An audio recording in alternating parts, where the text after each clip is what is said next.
lo repasamos un poquito lo que vimos el sábado y Sí, después lo lo... conozco bastante. Dale, buenísimo. Edith, ¿prendiste el micrófono? Ya está. ¿Querés prender la cámara, Edith? Estoy tratando de conectarme. ¿Tenés prendida la Ahora cámara? la apago. Ahora tenés que apagar la cámara. Sí, ahora la apago. No me da la opción. Cuando me dé la opción, apago. Bueno. Entonces, bueno, vamos a... Ahí está, perfecto. Vamos a compartir la pantalla. Y Fernando, si querés, podés grabar. Ah, ¿estás grabando? Ah, Gerardo está grabando, buenísimo. Sí, está grabando Gerardo. Ok, buenísimo. Entonces, el sábado estuvimos viendo en la última parte de la lección. ¿Alguien está hablando? Sí, Gerardo creo que estaba hablando. Lo que era la teología de la persecución. Y ahora estaba tratando de armar algo para mostrar lo que es la teología de la persecución en la Iglesia Adventista. Entonces, lo que estuvimos viendo es cómo Roma sustenta en la Biblia católica su doctrina. ¿Por qué? Porque justamente cuando ellos crearon la Biblia católica a partir del año 382, cuando el Papa Dámaso le da la orden a Jerónimo Estridón de crear la Biblia católica, el objetivo era reflejar sus doctrinas y digamos, legalizar, o sea, hacer creer que la Iglesia Católica es la Iglesia de Cristo. Entonces, por eso todas esas doctrinas tienen un claro soporte en la Biblia Católica. ¿Cuáles son esas doctrinas? Son estas. O sea, que la Iglesia de Roma tiene autoridad para definir doctrina, que tiene autoridad para perdonar pecados y tiene autoridad para extirpar la herejía de la Iglesia, atando y desatando de la tierra y en el cielo. Ahora, todo esto está claramente reflejado en la Biblia y lo vamos a repasar rápidamente. Entonces, esta es la definición, que hay un micrófono abierto. Esta es la definición que hace Roma de justamente la responsabilidad que le dio teóricamente Cristo a la Iglesia Católica de librar a la Iglesia de la herejía. Y dice de Roma, siendo la herejía un veneno mortal que se genera en el seno mismo de la Iglesia, debe ser erradicado si es que se desea que está viva y lleva a cabo su misión de continuar la obra salvadora de Cristo. Su fundador, o sea, Cristo, que previó la enfermedad, entonces dice, la herejía es una enfermedad, es un cáncer, dice algunos teólogos, de nuestros teólogos. También proveyó la medicina. ¿Cuál es? La quimioterapia, más o menos. Dotó a la Iglesia de la infalibilidad al enseñar. Entonces, primero, si la Iglesia es infalible, y esa es la verdad, todo lo que sea parte de eso es herejía. El oficio de enseñar corresponde a la jerarquía, la Ecclesia Docens. ¿Qué quiere decir esto? Que nadie puede leer la Biblia por su cuenta y creer que Dios la va a guiar a entender la verdad si ya guió a la Iglesia. Entonces, si guió a la Iglesia a entender la verdad, todo lo que sea parte de eso no es guiado por Dios, es guiado por el demonio, así dice. La cual, bajo ciertas condiciones, es el último criterio de verdad en asuntos de fe y moral. Las decisiones infalibles también pueden ser tomadas por el Papa cuando enseña ex cátedra. Y dice, y finalmente dice, ¿cómo se erradica la herejía? El párroco en su parroquia y el obispo en su diócesis tienen la obligación de conservar inmaculada la fe del rebaño. Diciendo al pastor supremo de todas las iglesias, se le ha dado el oficio de abrevar el rebaño cristiano. De ahí que el poder de erradicar la herejía es un elemento esencial en la constitución de la iglesia. O sea, ¿quién le mandó a Roma eliminar la herejía? Cristo. Toda esta es la herejía, en la mente de los herejes. Y para que no contaminen a la iglesia, ¿qué hay que hacer? Eliminarlos, pero no solamente de la iglesia, sino de la tierra. Porque eso es lo que hace Roma. Y los quemaba vivos, siguiendo, teóricamente, la voluntad de Jesús. Y vamos un poco a lo que dice el catecismo. Entonces, en el artículo 553, Roma dice que Jesús le ha confiado a Pedro una autoridad específica y cita Mateo 16, 19. A ti te daré las llaves del reino de los cielos, y lo que ates en la tierra quedará atado en los cielos, y lo que desates en la tierra quedará desatado en los cielos. ¿No? Y dice Roma, el poder de las llaves significa la autoridad para gobernar la casa de Dios, que es la iglesia. Ahora, fíjense eso trasladado en la iglesia adventista, porque vamos a ver que se citan los mismos versículos de la iglesia adventista para decir que la iglesia tiene autoridad, ¿no? Para atar y para desatar. Exactamente lo mismo que asume Roma, ahora nuestra iglesia dice que tiene autoridad para hacerlo, ¿no? Y tiene autoridad para gobernar la casa de Dios. Entonces, ¿qué quiere decir esto? Que hay una jerarquía que quiere gobernar, que quiere hacer lo mismo que el hombre de pecado, que se sienta al templo de Dios como Dios, haciéndose pasar por Dios. Y quiere gobernar como si fuera Dios. Ahora, el poder de atar y desatar, dice Roma, significa la autoridad para absolver los pecados. O sea, la iglesia de Roma puede perdonar pecados, pronunciar sentencias doctrinales, o sea, establecer dogmas y doctrinas y tomar decisiones disciplinarias en la iglesia. Jesús confió esta autoridad a la iglesia por el ministerio de los apóstoles, citando Mateo 18:18, y particularmente por el de Pedro, el único a quien él confió explícitamente las llaves del reino. Ahora, nosotros sabemos que el que le daría su trono, su poder y su autoridad, como Jesús lo reveló a la profecía del Apocalipsis, es Satanás. Entonces, si alguien quiere ejercer la misma autoridad dentro de la iglesia adventista, ¿quién se la da? ¿Jesús? No. O sea, el que se quiere sentar en la iglesia de Cristo, haciendo lo que Dios dijo que no hay que hacer específicamente, no es guiado por Dios. Y después sigue justamente hablando esto. El Papa, el obispo de Roma y sucesor de Pedro, es el principio y fundamento perpetuo y visible de la unidad tanto de los obispos como de la muchedumbre de los fieles. El pontífice romano, en efecto, tiene en la iglesia, en virtud de su función de vicario de Cristo y pastor de la iglesia, la potestad plena, suprema y universal. O sea, es un rey déspota y totalitario, ¿no? Porque este es el despotismo total. Tiene potestad plena y eso es lo que quiere, que puede ejercer siempre con entera libertad. Y esto es terrible. Al hacer partícipes a los apóstoles de su propio poder de perdonar pecados. Y de vuelta. Ahora, esto es para justificar que Roma perdona pecados. Pero Jesús, cuando uno analiza sus palabras y ve la ley, no vino a perdonar pecados. Entonces, pero en nuestras Biblias aparece que Jesús perdonó pecados. Pero aparece también claramente que Jesús le indicaba a los pecadores que vayan al templo a seguir lo que dice la ley y obtener el perdón de Dios. Y que él nunca podía pretender, como hombre, perdonar pecados porque se estaba poniendo en lugar de Dios, ¿no? Y estaba violando la ley del santuario. Y Jesús tenía que cumplir la ley, no violar la ley de Moisés. Ahora, pero Roma justamente pone en el Nuevo Testamento a Jesús perdonando pecados. ¿Para qué? Para indicar que Jesús esa autoridad se la dio a ella. Y entonces Roma perdona pecados. ¿Y qué pasa con la doctrina del santuario? Dios nos mostró a nosotros que Jesús está oficiando en el santuario ante el Padre, como lo dicen los apóstoles, y es nuestro sacerdote, nuestro mediador. Y el único que puede perdonar los pecados es Jehová, nuestro Padre. Ahora, pero Roma dice, se adjudica la autoridad de perdonar pecados. Y dice que el Señor les da también la autoridad a los apóstoles de reconciliar a los pecadores con la iglesia. Y de vuelta cita lo mismo: a ti te daré la llave del reino de los cielos, y lo que ates en la tierra quedará atado en los cielos, y lo que desates en la tierra quedará desatado en los cielos. Y sigue diciendo adelante. Está claro también que el colegio de los apóstoles unido a su cabeza, como dice Mateo 18:18, o 28, 16 al 20, recibió la función de atar y desatar dada a Pedro. Entonces, las palabras atar y desatar significan: aquel a quien excluyáis de vuestra comunión será excluido de la comunión con Dios. Entonces Dios tiene que someterse a la decisión de los concilios de Roma y a la decisión del Papa.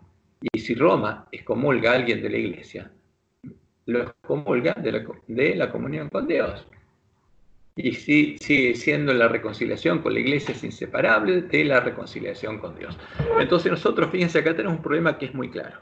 Si nosotros pretendemos usar estos versículos en la iglesia adventista, estamos validando Roma. Estamos diciendo que estos versículos son verdaderos y que la iglesia no se puede equivocar porque es infalible. Entonces lo que hizo la iglesia de Roma es válido. Entonces si Roma excomulgó a Lutero, entonces Lutero quedó excluido de la comunión con Dios. Y hay algunos que dicen que le piden al Papa ahora que vuelva, que quite la excomunión de Lutero, para que el alma de Lutero pueda volver a encontrarse con Dios. Y son protestantes, es una vergüenza, pero eso ocurre así. Ahora, pero cuando analizamos los pasajes... Cristian. Sí. O sea que vos decís que como Jesús no tenía atributos, no podía perdonar pecados. No, yo no digo que Jesús no pudiera perdonar pecados. Lo que digo es que Él vino, como Él lo dijo, a guardar la ley. Ahora, si como judío, como nuestro hermano, guardaba la ley, un judío, ¿podía perdonarle los pecados a su hermano? ¿O tenía que ir al santuario, como Jesús lo explicó en el Sermón del Monte? Y antes de ir a pedir perdón, tenía que cumplir con lo que establecía la ley. Claro. Entonces, si Jesús establece un camino distinto para obtener el perdón de los pecados y deja de lado al que realmente perdona los pecados, ¿qué está haciendo? Está violando la ley. Entonces Jesús dice, no vine a cambiar los tiempos de la ley, no vine a cambiar, no vine a abrogar, vine a cumplir. Y por eso, cuando leemos el Sermón del Monte, Jesús le enseña... ¿Sí? O sea, por ejemplo, cuando Jesús dice que Él tiene para dejar su vida y volver a tomar, ¿sí? Y cuando Él perdona a María Magdalena y cuando perdona a varios lugares de Dios, perdona, eso fue introducido, ¿no? Y es probable que haya sido introducido, no sabemos, pero fíjate, eso implica apartarse de la ley. Porque esa persona, fíjate, un pecador, para ser perdonado, ¿qué dice la ley? Tiene que primero arrepentirse. Después tiene que ir y reparar el daño que hizo con la persona a la que ofendió. Y después, arrepentido, tiene que llevar su ofrenda a Dios, con su ofrenda al altar, y va a ser perdonado. Ahora, si todo ese procedimiento que establece la ley de la gracia, y que Pablo lo verifica claramente en Romanos, dice, porque solo va a ser justificado el que guarda esa ley, o sea, el que sigue los pasos de la ley de la gracia. Entonces, si establecemos un camino distinto, la violamos. En el caso de María Magdalena, no es que estaba haciendo, el pueblo estaba haciendo lo que la ley de Moisés decía, o sea, apedrearla, pero Jesús no. Claro, pero justamente Jesús no es que... No, Jesús no la condenó, le dijo, yo no te condeno. No te condeno porque el pueblo la estaba condenando porque sí, así decía sacarlos y apedrearlos. Y entonces acá lo querían poner en aprieto a Jesús, ajá, pero no necesitaba decirle te perdono los pecados. No, y tampoco figura no te condeno. Que haya perdonado los pecados, pero en otros casos sí. Sí, pero por ejemplo, lo que los discípulos hacían, por ejemplo, que era sanar y todo eso, como hacía Jesús, no implicaba perdonar pecados tampoco. No, si no Pedro le hubiera dicho te perdono tus pecados, no. El único que perdonaba y sigue perdonando, como le explican claramente los discípulos, es Dios. O sea, Pablo es claro, hay un solo Dios y un solo mediador entre Dios y los hombres, Jesucristo hombre. Entonces Jesús no vino a violar la ley, la vino a guardar. Entonces nosotros encontramos en el Nuevo Testamento con un montón de cambios para justificar lo que enseña Roma. Y por eso tendríamos que observar claramente nuestras lámparas y arreglarlas. Ahora, ¿quién se tiene que explicar? La Biblia. Y la Biblia es clara, la ley del testimonio. Entonces, si Jesús hubiera dicho algo distinto a la ley del testimonio, estaría pecando. Pero Jesús nunca pecó. Nunca se apartó de la ley del testimonio. Él vino a guardar. Entonces, si alguien pone, vamos a ver las cosas que se pone en la boca de Jesús. Terribles. Entonces, hay que tener cuidado. Por eso nosotros, ¿qué tenemos que hacer? Y usar la escritura que usaba Jesús en la iglesia primitiva y verificar la coherencia que hay en los textos del Nuevo Testamento. Por ejemplo, este es un ejemplo. Vamos a repasarlo de vuelta. Entonces, el primer pasaje que toma Roma para justificar lo que Jesús le dio esa autoridad se encuentra en Mateo 16, 18 a 19. Y ahí encontramos que teóricamente Jesús le dijo a Pedro: y yo también te digo, tú eres Pedro, y sobre esta roca edificaré mi iglesia. Entonces Roma dice que Jesús le está diciendo a Pedro que él es la roca sobre la que se edifica la iglesia. Y las puertas del Hades no prevalecerán contra ella. Y a ti te daré las llaves del reino de los cielos, y todo lo que ates en la tierra será atado en los cielos, y todo lo que desates en la tierra será desatado en los cielos. Entonces, si Jesús hubiera dicho esto, y estaba Pedro y los discípulos frente a él, ¿qué estaba haciendo? Nombrando a Pedro como el jefe ¿de qué? De la futura iglesia. Ahora, pero nosotros cuando analizamos esto nos encontramos con varias cosas. Primero, si los discípulos hubieran escuchado esto, ya sabrían que Pedro era el primero. Y vamos a ver que después se estaban peleando hasta la última cena, se estaban peleando por quién sería el mayor. Y Pedro era uno de los que peleaba. Si Pedro hubiera escuchado esto, se lo hubiera reflejado en la cara y le hubiera dicho: ya Jesús definió que yo soy el mayor. Entonces, ya tengo las llaves. Yo soy el fundamento de la iglesia, así que póstrense ante mí. Y vamos a ver que Jesús dijo que eso nunca debe pasar. Entonces, por eso tenemos que entender esto. La otra cosa interesante es que ellos no entendían el evangelio del reino de Dios y tampoco hubieran entendido que era iglesia, porque la palabra iglesia nunca se usó entre los cristianos y nunca la pronunció Jesús. Entonces, esa palabra se empezó a usar con los cristianos después, mucho después, porque al principio ellos se llamaban el camino, no se llamaban cristianos, ni tampoco se llamaba iglesia en sus lugares de reunión. Esas palabras se empezaron a usar después, cuando los judíos fueron expulsados de Jerusalén. Entonces, iglesia significa los llamados a salir fuera. Pero en este caso, está fuera de contexto. O sea, ni la palabra iglesia la usó Jesús jamás. Solo está en los versículos que cambió Roma, porque está hablando de ella.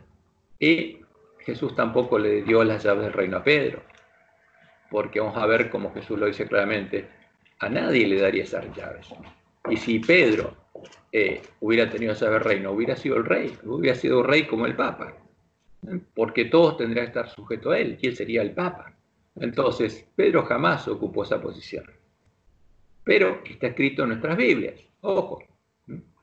Ahora, esto justamente apoya claramente la tesis de Roma, o sea, es claro.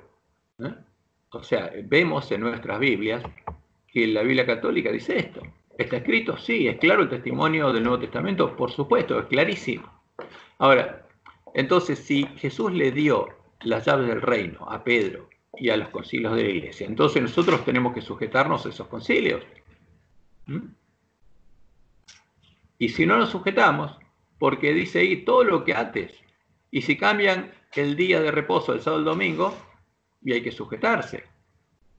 Si establecen que hay que adorar a María, hay que adorarla. ¿Ven? Y si Pedro es la cabeza de la iglesia, entonces hay que obedecer a Pedro o a Francisco ahora. ¿Ves? Entonces, vamos a analizar esto con el resto de la Biblia, porque la Biblia tiene que defenderse a sí misma. Porque Roma usó estas palabras para decir que el Papa tiene autoridad de gobernar la iglesia, de cambiar la ley moral, de absorber pecados, de pronunciar sentencias doctrinales y tomar decisiones disciplinares en la iglesia, como lo llama él. Y bueno, pero vamos a analizarlo. Ahora, los otros versículos los encontramos en Mateo 18. Y estos son los usados por Roma para justificar cómo expulsar a los herejes de la iglesia. Por eso creó los tribunales de la Inquisición. Leemos en Mateo 18:15.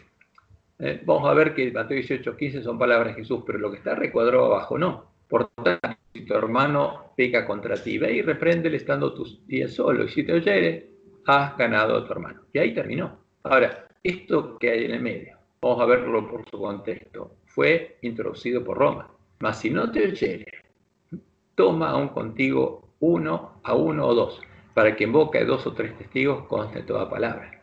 Entonces, si no lo oye, la persona va y busca 2 testigos. ¿Para qué? Para acusarlo. Y si no los oyere a ellos, dilo a la iglesia. De vuelta, ¿cómo Jesús le va a decir dilo a la iglesia si no existía la iglesia? ¿A qué iglesia le hubieran preguntado a los discípulos? ¿Vamos a los fariseos? ¿Vamos al templo y se lo decimos a todos los judíos? ¿Qué hacemos? Es ridículo esto, porque no es contemporáneo a la época en que Jesús estaba hablando. Ahora, y si no oyere a la iglesia, ¿y cuál es la iglesia? Le hubieran preguntado a los discípulos. ¿Qué es iglesia? Tenle por gentil y publicano. O sea, sáquenlo de la iglesia. De cierto os digo que todo lo que atéis en la tierra será atado en el cielo, y todo lo que desatéis en la tierra será desatado en el cielo. Otra vez os digo que si 2 de vosotros se pusieran de acuerdo en la tierra acerca de cualquier cosa, en sus concilios, cualquier cosa que pidieran, les será hecho por mi Padre que está en los cielos. Entonces, según Roma, con esto Jesús dio autoridad a los concilios de los apóstoles. Y por eso en esos concilios se define doctrina. Y por supuesto esto es claro, estos versículos son claros y sustentan 100% a las doctrinas de Roma. Ahora, hay otro versículo, otro micrófono abierto. Pero, ¿es verdadero o es falso este testimonio de las palabras del Nuevo Testamento? Y Dios nos dijo cómo arreglar nuestras lámparas. Y tenemos que usar ese método, es comprobar la coherencia de este texto con las otras palabras de Dios y ver cuál es el testimonio común de los 2 testigos. Entonces, a la ley del testimonio, es claro.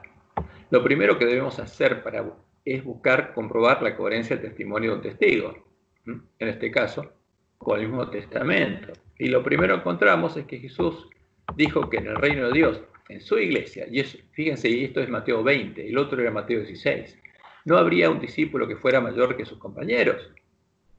Este principio es totalmente incompatible con el haber dado antes a Pedro el gobierno de la iglesia, para que se enseñoree de ella. Ahora, ¿cuál de las 2 es verdadera? Fíjense, porque acá hay un testimonio contradictorio con el otro. Entonces Jesús llamándolos dijo. ¿Por qué los llamó? Porque se estaban peleando por quién sería el mayor. Ahora, y si Jesús hubiera definido que ya Pedro era el mayor, no había pelea. Esto nos muestra que Jesús no había hecho nada de lo que dice Mateo 16, 18 y 19. Entonces Jesús llamándolos dijo, ¿sabéis que los gobernantes de las naciones se enseñorean de ellas? Y los que son grandes ejercen sobre ella potestad. Mas entre vosotros no será así. No va a haber uno mayor, no va a haber uno que tenga la llave del reino, porque nadie, la iglesia no va a tener las llaves, porque Jesús no se las iba a dar a nadie. El único que puede atar y desatar es Él. Y entre ellos no habría uno mayor. O sea que esto niega abiertamente a esas afirmaciones que fueron introducidas en Mateo 16, 18 y 19. Porque esas afirmaciones son falsas por muchas cosas. Y Pedro mismo, leemos en 1 Pedro, indicó que Jesús es la piedra del ángulo, no Él. Entonces Jesús no le dijo a Él que Él sobre Él edificaría la iglesia, sino como dice Pedro en 1 Pedro 2:4, acercándoos a Él, piedra viva, desechada ciertamente por los hombres, mas para Dios escogida y preciosa. Entonces, ¿quién es la piedra del ángulo? Es Jesús. Es la piedra viva, es la cabeza de la iglesia, no Pedro. Y Jesús mismo, sabiendo que esto pasaría, porque cuando anunció la profecía del Apocalipsis en el año 93, él ya había entendido lo que decía la profecía. ¿Y qué mensaje nos dio a nosotros? A los que tienen que recuperar conociendo la verdad. El pueblo sale a Babilonia con los cadáveres de los 2 testigos en sus manos. Y dice, escribe al ángel de la iglesia en Filadelfia. Esto dice el santo, el verdadero, el que tiene la llave de David, porque no son las llaves, es una sola de la que habla la profecía. El que abre y ninguno cierra, y cierra y ninguno abre. Ahora, ¿el concilio de los apóstoles podía abrir y cerrar, atar y desatar? No, Jesús dice que no. El Papa tampoco. ¿No? ¿Qué quiere decir? Si estas son las verdaderas palabras de Jesús. Y el otro no es bíblico, es un invento. Lo metieron los sabios de Roma en la Biblia para justificar sus doctrinas, para hacernos creer las doctrinas de Roma. Y otra cosa interesante es que Jesús dijo que, como leemos en Mateo 5, 17 a 18, Él dice, no penséis que he venido para abrogar la ley de los profetas. No he venido para abrogar, sino para cumplir. Porque de cierto os digo que hasta que pasen el cielo y la tierra, ni una jota, ni una tilde pasará de la ley, hasta que todo se haya cumplido. O sea, ¿qué dice? Él viene a cumplir. Y por supuesto se ciñó literalmente a toda la ley. Y ahora, en su obra, también está cumpliendo la ley. Por eso esa ley es para nosotros, para que entendamos cuál es la obra de Jesús. Entonces, ¿Jesús le dio autoridad a alguien para cambiar, atar y desatar? No, es una mentira, es un verso. Y entonces nosotros nos damos cuenta que esos versículos que están en nuestra Biblia son falsos, porque son contrarios al testimonio de los otros testimonios del Nuevo Testamento y también los del Antiguo Testamento, como no saber. Y justamente, ¿quién sería ese que se atribuiría el derecho de gobernar la iglesia? El hombre pecado, como dice Pablo en 2 Tesalonicenses 2, del 1 al 4. Pero con respecto a la venida de nuestro Señor Jesucristo, nadie os engaña de ninguna manera, porque no vendrá sin que antes venga la apostasía y se manifieste el hombre de pecado, el hijo de perdición, el cual se opone y se levanta contra todo lo que se llama Dios o es objeto de culto, tanto que se sienta el templo de Dios como Dios, haciéndose pasar por Dios. Ahora, este es el que buscaría cambiar los tiempos de la ley. ¿Y qué dice el Antiguo Testamento? Justamente Pablo está hablando de lo que dice el Antiguo Testamento. Y Jehová fue muy claro, y lo leemos en Deuteronomio 12:32. Cuidarás de hacer todo lo que yo te mando. No añadirás a ello, ni de ello quitarás. ¿Alguien puede agregar o quitar? No, no. Pero el Papa dice que Jesús le dio la autoridad. Mentira. ¿No? Y leemos en Malaquías 4:4. Acordaos de la ley de Moisés, mi siervo, al cual encargué en Horeb ordenanzas y leyes para todo Israel, porque ni una jota ni una tilde tiene que ser cambiada. Entonces, nadie puede tener autoridad de atar y desatar, y las llaves las tiene Jesús, no se las dio a nadie. Y el único que escribe el libro de vida y borra el libro de vida es Jesús. Nadie más. Ningún hombre, ni ninguna institución. Ahora, por eso es claro, al ver el testimonio coincidente de los dos testigos, porque los dos dicen lo mismo, vemos que ese testimonio es falso. Como decía Daniel 7:25, y hablará palabras contra el Altísimo y los santos del Altísimo, quebrantará y pensará en cambiar los tiempos y la ley.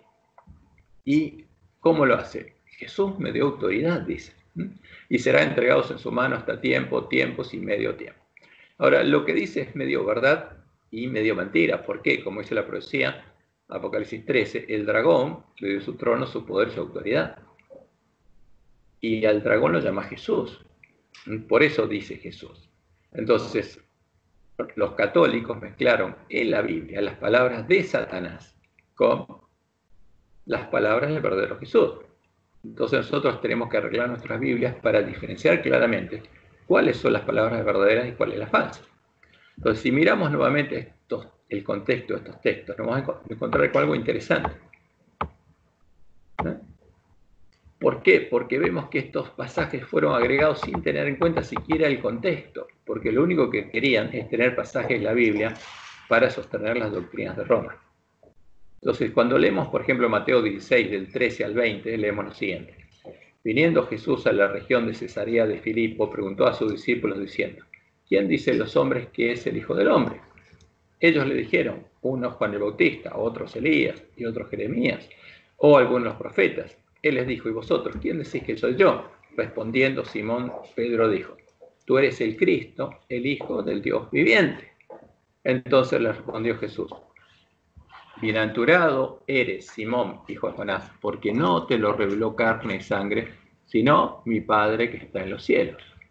Y si saltamos estos dos versículos agregados, vemos que esto es coherente. Entonces, mandó a sus discípulos que a nadie dijesen que él era Jesús el Cristo. Porque ahí sigue el relato. Porque lo que está metido en el medio es un insert que es falso. Es un agregado falso, es apócrifo. Es porque todo eso es contrario a todas las palabras de Jesús y contrario a todo lo que justamente dice la ley de los profetas. Y además, fue agregado después, cuando existía iglesia. ¿Por qué? Para hacerle creer a los católicos que Jesús le dio a la iglesia católica autoridad para hacer todo lo que dice que ya tiene. Y es mentira, porque cuando Jesús habló esto no había papa, ni había una institución que se hiciera llamar iglesia.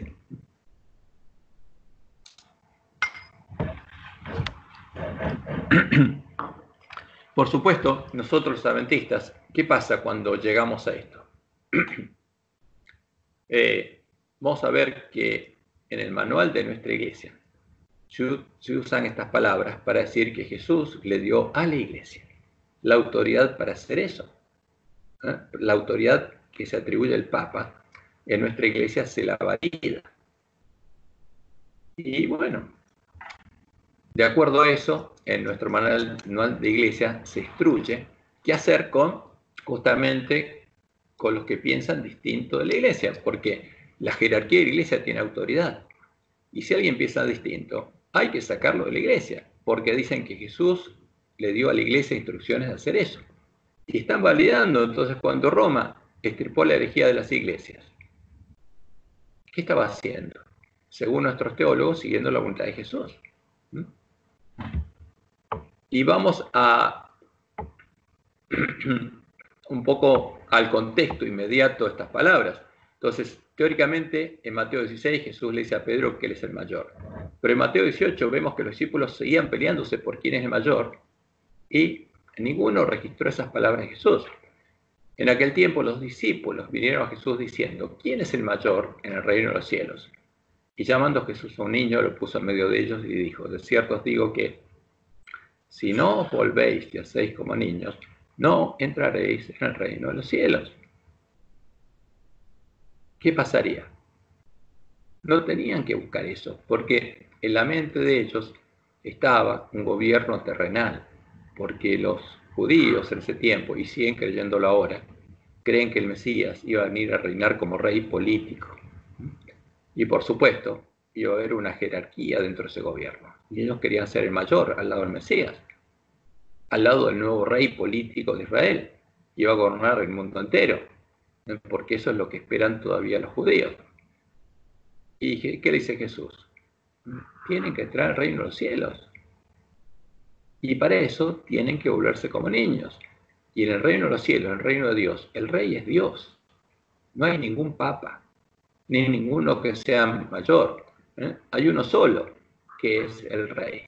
Y como Gabriel le dijo a Juan en Apocalipsis 19:10, cuando Juan se quiso postrar ante él, dice, no, no lo hagas. Yo soy consiervo tuyo. En el reino de Dios todos somos consiervos, no hay uno mayor que otro. Y eso que Gabriel es el que ocupó el lugar de Satanás como ángel cubridor. Y le dice, no lo hagas, soy consiervo tuyo. Y todos somos consiervos, no hay uno mayor. Ahora, el que no entiende eso no puede entrar al reino de Dios. Pero el Papa es el mayor. Ahora, y en nuestra iglesia muchos creen que tienen jerarquías de acuerdo a la posición o a los títulos, y no es así. Eso es algo que trajeron los lobos en la iglesia. Y leemos en Mateo 20, 25 al 27. Entonces Jesús llamándolos dijo, sabéis que los gobernantes de las naciones se señorean de ellas, y que los que son grandes ejercen sobre ella potestad. Mas entre vosotros no será así. A ver, ¿habría uno que tuviera potestad de sentar en un trono, que fuera papa? No, no.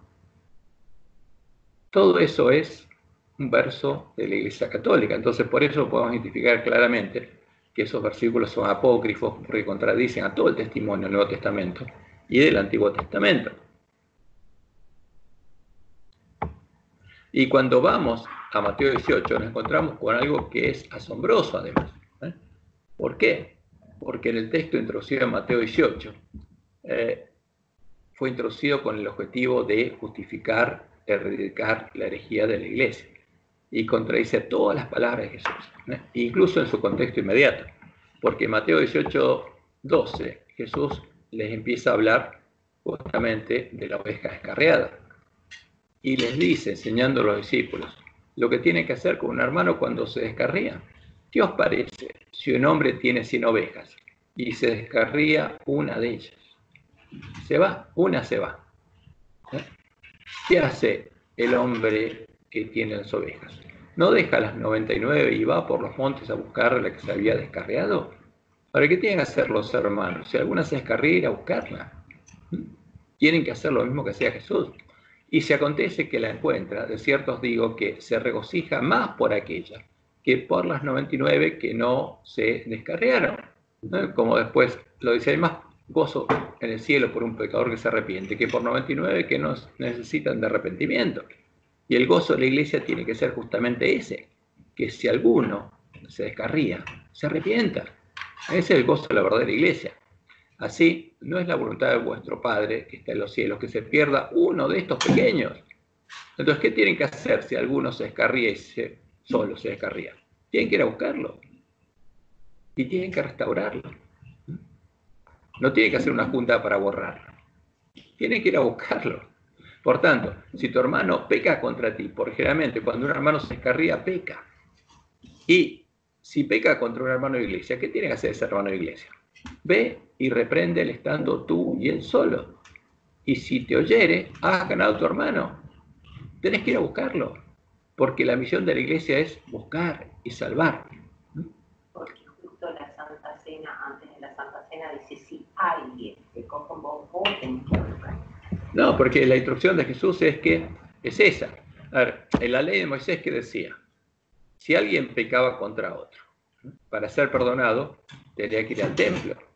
Pero antes de ir al templo, tenía que ir y reconciliarse primero con su hermano. ¿Sabes? Como dijo Jesús, y lo enseñó en Mateo 5, con el Sermón del Monte, anda, reconcíliate primero con tu hermano y después trae tu ofrenda, porque si no, no tiene sentido.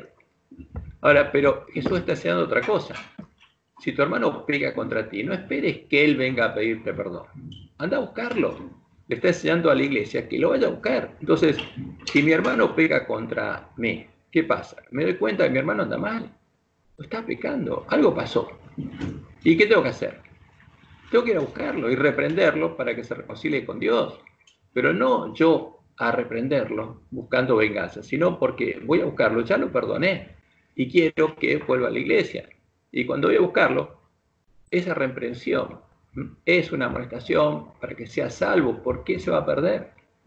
Y cuando uno va a hablar con él, tiene que haberlo perdonado ya, antes que el hermano nos pida perdón, porque eso es lo que hizo Dios con nosotros. Ve y repréndele estando tú y él solo. Y como dice Elena, no hay que hablar de eso en la iglesia, no hay que desparramarlo. Tiene que quedar en privado. Si nosotros sabemos que un hermano pecó, vamos, hablamos con él. Y si te oyere, has ganado a tu hermano. Ahora, eso es la misión de Jesús. ¿Ves? Y fíjense que lo que sigue, lógicamente, es lo que está en Mateo 18:21. Entonces se le acercó Pedro y le dijo, Señor, ¿cuántas veces perdonaré a mi hermano que peque contra mí? O sea, ¿cuántas veces lo voy a perdonar y lo voy a ir a buscar? ¿Hasta 7? Y Pedro creía que con 7 estaba bien. Y Jesús le dijo, no te digo hasta 7, sino aún hasta 70 veces 7. Tenés que ir a buscarlo y perdonarlo. Ahora, ¿qué pasa? Roma no perdona una vez, entonces metió un procedimiento judicial acá en el medio, que es el procedimiento de la Inquisición, que es usado para condenar a un hermano. Entonces, ¿qué leemos acá? En Mateo 18, 16 al 20. Mas si no te oye, ahora, porque es como que el hermano va a reprenderlo, a quejarse y a acusarlo. Mas si no te oye, toma aún contigo a 1 o 2, para que en boca de 2 o 3 testigos conste toda palabra. Porque para acusarlo, ¿no? Y si no los oyere ellos, dilo a la iglesia. Y si no oyere a la iglesia, tenle por gentil y publicano. Ahora, el que fue ofendido, ¿fue a ganar a su hermano? No, quería otra cosa. Quería venganza o una retribución. Y por eso no lo perdonó ni una vez. Y entonces toma testigos y va y lo acusa y finalmente hace que lo saquen de la iglesia. ¿Cuántas veces los perdonó? Ni una. ¿Lo perdonó 70 veces 7? No. No lo perdonó. Tampoco tiene amor por él ni lo fue a buscar. Quería venganza. Y acá esto lo escribe Roma. De cierto os digo que todo lo que atéis en la tierra será atado en el cielo y todo lo que desatéis en la tierra será desatado en el cielo. O sea, cuando ustedes lo borren en la iglesia, será borrado el libro de la vida del cielo. Ahora, y tristemente, esto lo repiten nuestros pastores porque los lobos lo metieron en la iglesia.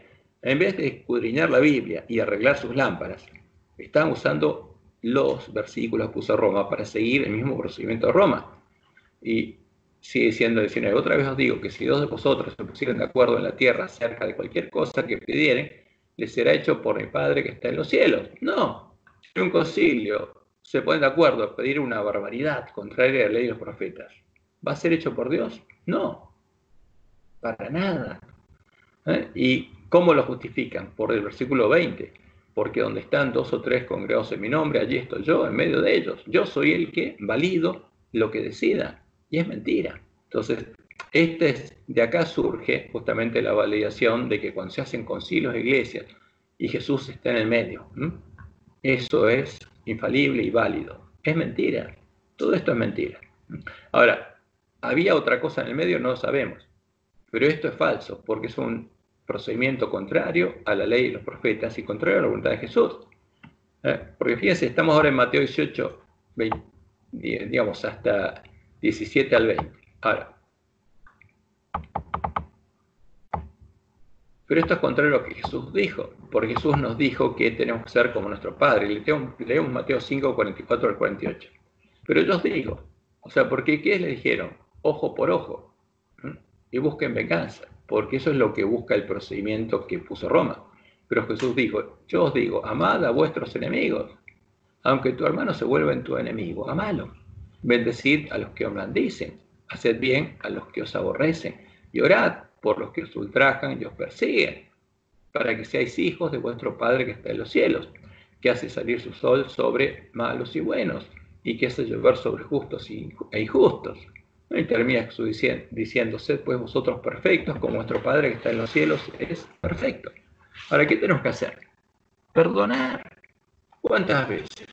Hasta 70 veces 7, porque tenemos que seguir buscando que nuestro hermano se reconcilie con Dios y sea salvo. En cambio, el procedimiento que aparece en el texto recuadrado, además de la falsa autoridad de atar y desatar, no hay perdón hacia un hermano, y menos 70 veces 7, sino el ofendido es instruido a buscar ayuda para acusar, juzgar y condenar a su hermano y arrancarlo de la iglesia. Ahora, es triste, pero Jesús nos dijo que nunca hagamos eso. Ahora, si nosotros escuchamos las palabras de Jesús, tenemos que hacerlas, porque justamente todo esto justifica la teología de la persecución de Roma, pero Jesús dijo otra cosa. Entonces, por ejemplo, vamos a Mateo 13, 24 al 30. Entonces dice, le refirió otra parábola diciendo, el reino de los cielos es semejante a un hombre que sembró buena semilla en su campo. Pero mientras dormían los hombres, vino su enemigo y sembró cizaña entre el trigo y se fue. ¿Y qué sembró? Una semilla. Y cuando salió la hierba, primero germina. ¿Qué cosa? Juntos el trigo y la cizaña.